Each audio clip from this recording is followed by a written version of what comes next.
It's interesting that when you look at the laws that are enacted, the legislative laws like the Vital Statistics Act that occurs in the different provinces and states throughout the world, uh, they clearly actually will give you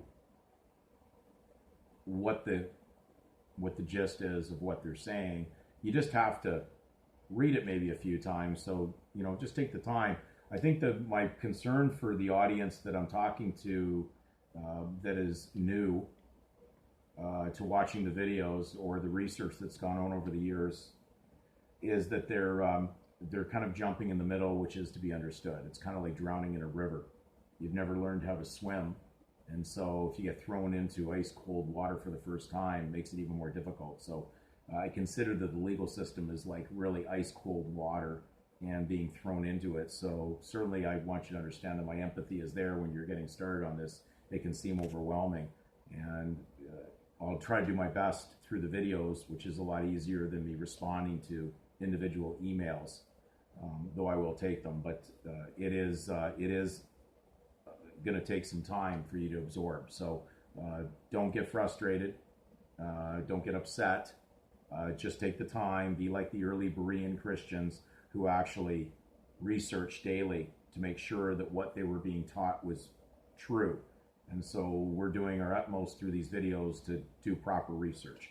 Now, we're going to look at the Quebec Civil Code dealing with birth registration, and it starts off, every person exercises his civil rights. Now, we're going to go civil. We know that means pagan. These are not basically theocracy nations we're dealing with under God. We're dealing with pretty close to demonocracy as you can get. And so it says, every person exercises his civil pagan rights under the name assigned. We know it would have to be a pagan name.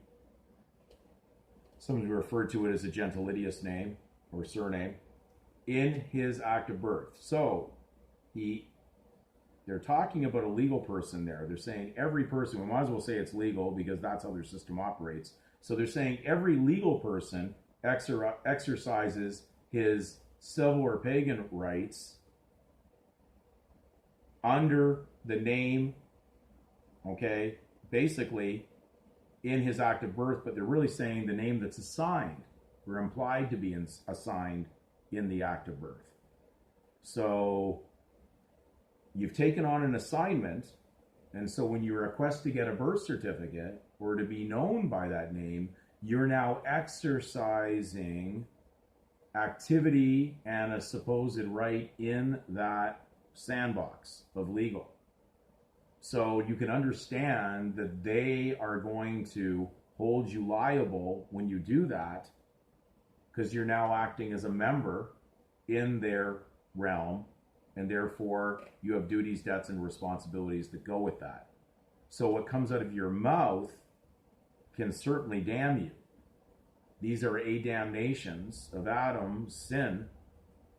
They're not there under the grace of God as the sovereignty of Jesus Christ is. So we have to not mix our minds up when we're participating in legal and then expecting that somehow we have spiritual protection in there.